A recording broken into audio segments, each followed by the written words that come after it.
জয় শ্ৰীৰাম। আজি মই ধন আৰু ৰোগ নষ্ট হোৱাৰ মই যেনেকৈ 6টা কাৰণ আজি মই লৈ আহিছোঁ।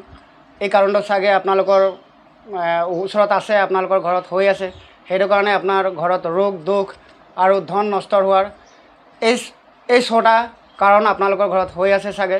এইটো কাৰণে আপুনি এইটো নহ'বৰ কাৰণে মই কেইটামান আজি উপায় দিছোঁ, আৰু এইকেইটা কাৰণ যদি হৈ আছে আপুনি সাৱধান হৈ যাব।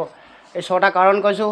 প্ৰথম কাৰণ হৈ গ'ল, আপুনি বেলি পৰাৰ পাছত ঘৰত ঝাৰু নামাৰিব আৰু চোতালত ঝাৰু নামাৰিব।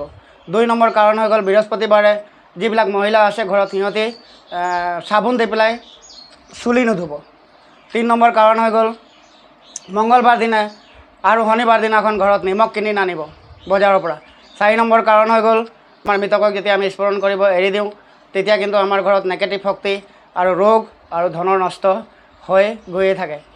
আৰু 5 নম্বৰ কাৰণ হৈ গ'ল, ঘৰত অহা অতিথি আলহী যেনেকৈ সাধু হওক, সন্ত হওক, গুৰু হওক, নিজৰ বয়সৰ পৰা ডাঙৰ যিবিলাক আছে, আমাৰ বয়সৰ পৰা যিবিলাক ডাঙৰ আছে আমাৰ, সিহঁতক আমি আদৰ সাদৰ নকৰাৰ বা সিহঁতক আমি অপমান কৰাৰ বিনিময়তো আমাক ঘৰত ধন নষ্ট হ'বও পাৰে।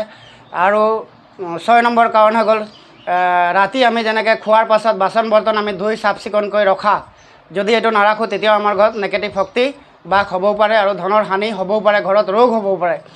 আৰু লগতে নিজৰ ঘৰখন সদায় চাফ চিকুণ কৰি ৰখা আৰু কাপোৰ কানি পিন্ধা, কাপোৰ কানি সদায় চাফ চিকুণকৈ কৰি ৰখা। এইকেইটা কাৰণ আছে। যদি এইবিলাক যদি আপোনালোকৰ ঘৰত হোৱা নাই তেন্তে চাব আপোনাৰ ঘৰত ধন আৰু ৰোগৰ বৃদ্ধি হ'ব নিশ্চয়। এইকেইটা কাৰণ আছে যদি ইয়াক শুধৰণি কৰি ল'ব। ধন্যবাদ, নমস্কাৰ, জয় শ্ৰীৰাম।